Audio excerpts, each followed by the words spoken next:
Update. Am I the a-hole for telling my fiancé I would call off the engagement if he doesn't stop hanging out with my father because of a situation that happened with my ex? Original post. I, 27 female, have a complicated relationship with my dad, 55 male. He wasn't a bad father, but he's been a terrible husband. Growing up, I constantly found my mother crying because my dad had cheated on her again. He'd cheat, she'd lash out, he'd crack jokes to lighten the mood, which made her even angrier. Then within days, they'd be back to normal, until she'd catch him cheating again. I resented my father for this, and my mother somewhat for tolerating it so much. After college, I returned to living with my parents until I could figure my finances out. I met a guy I really liked and he would come over to my parents' house most of the time. He and my dad got close pretty quickly. They would hang out together a lot, going on fishing and camping trips together. I thought it was nice that my father and my boyfriend were getting along so well until I overheard them one day talking about their latest adventure. From that conversation, I realized their trips weren't just about fishing or camping. They were picking up women together. Essentially, my dad was encouraging him to cheat on me but just be discreet about it. They tried denying it, but I wasn't fooled. I broke up with him immediately, and my relationship with my dad got even worse. I moved out some months later and rarely visited. My apartment was only a 20-minute drive away from my parents. But even then, I visited just a handful of times, mostly because of my mother. Now on to the current situation. I met my fiancé, 26 male, some months after my last relationship, and we dated for a year and a half before he asked me to marry him. I'd already introduced him to my parents and they'd met a couple more times. He knew about the situation with my ex and why my relationship with my father was strained. We got engaged a month ago, the week before Thanksgiving. When I informed my mother, she begged us to come spend Thanksgiving weekend with them to celebrate. She used the fact that we drifted apart so much, and my fiancé convinced me, so I agreed. On the first night after dinner, my dad invited my fiancé to go out on the porch to drink beer and chat. My mom and I decided to join them. The conversation was mostly about their mutual love for football. After an hour or so, it got tiring, and I wanted to sleep. My mom had already gone off to bed. When I told my fiancé, he told me to go ahead and said he would be with me soon. I felt very uneasy about leaving them alone, but I didn't want my fiancé to feel like I was monitoring him. My fiancé accidentally woke me up when he finally came to our room in the middle of the night. When I asked him why he was coming to sleep so late and what they were still talking about for so long, he replied, "Football, of course." I didn't press further. All weekend they hung out constantly. My fiancé helped my dad with chores and ran errands with him.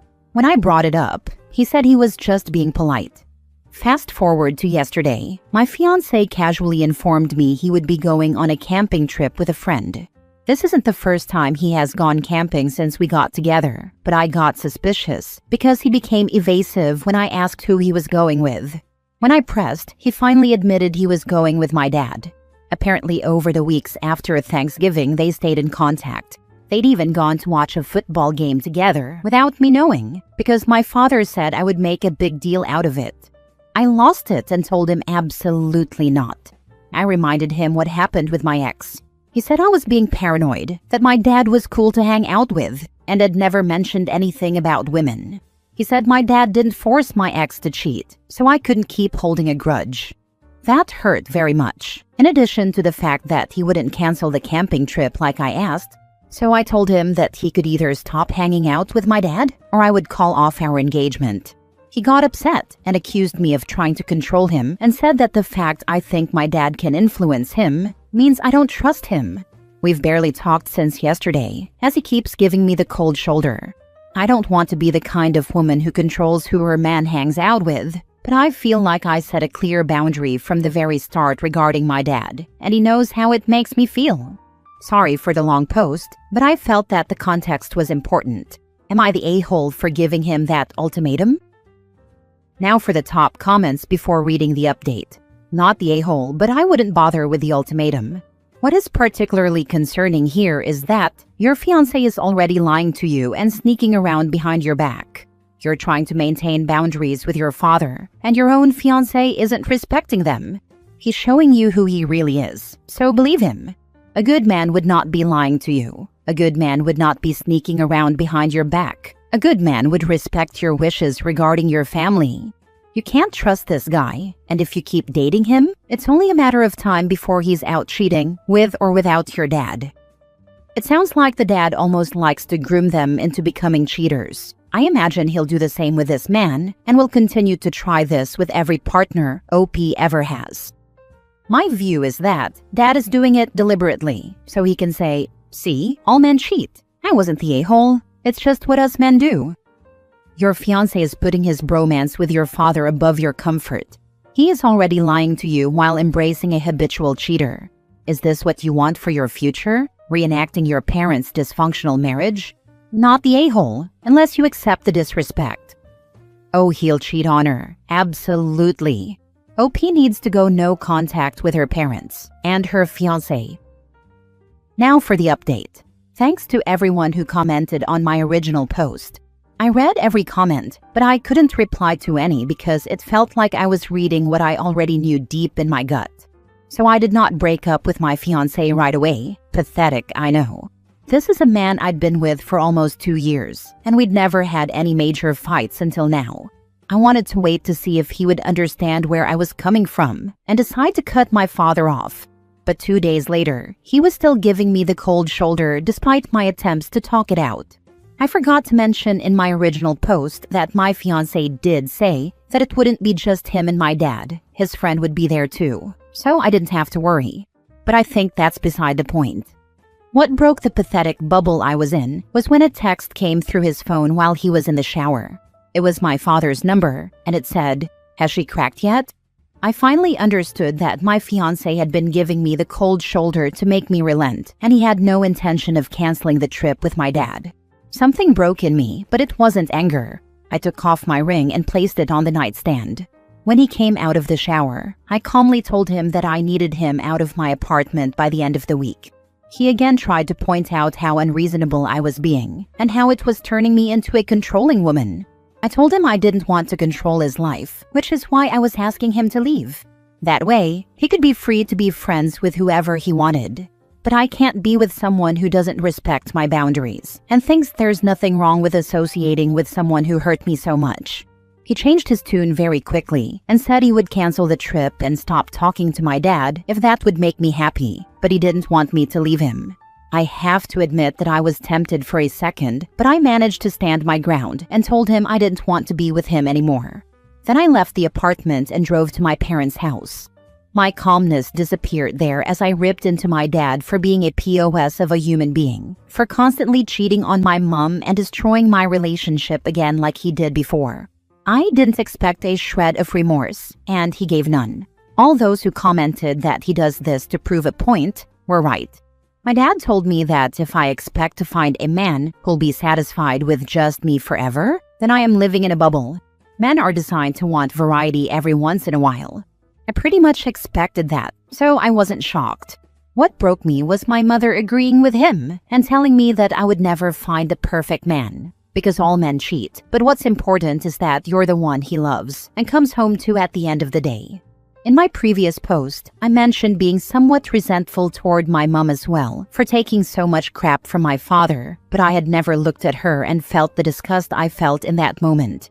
I calmly told her that wasn't true. She might have resigned herself to being with a POS, but I know I deserve so much better. I told my father I don't care if he disowns me, takes me out of his will or whatever. I don't want anything to do with him ever again. And I told my mom that I loved her, but until she gathers enough courage and self-respect to leave my dad, I don't want anything to do with her either. Then I left their house and drove to my best friend's house, where I proceeded to break down into pieces. Sorry if the write-up feels choppy. I've lost 2 of the people I care about the most, and it hurts like hell. But I also know that I have to put myself first for once, after all the crap I've put up with. Like most of you, my best friend also suggested therapy, so I'm going to look into that. P.S. I know legally I owe my ex-fiancé a month's notice. He moved in with me 7 months ago, but I don't think I can stomach it for that long. Hopefully he'll leave within the week and not make things difficult for me. In the meantime, I will be staying at my friend's house. Thanks so much for all your responses. It comforts me a bit, even when I feel so crappy. Not the a-hole. Wow, your father is a piece of work, and your mother is enabling him. Good for you for leaving that toxic stew. I hope you find a fulfilling life far away from all of these people.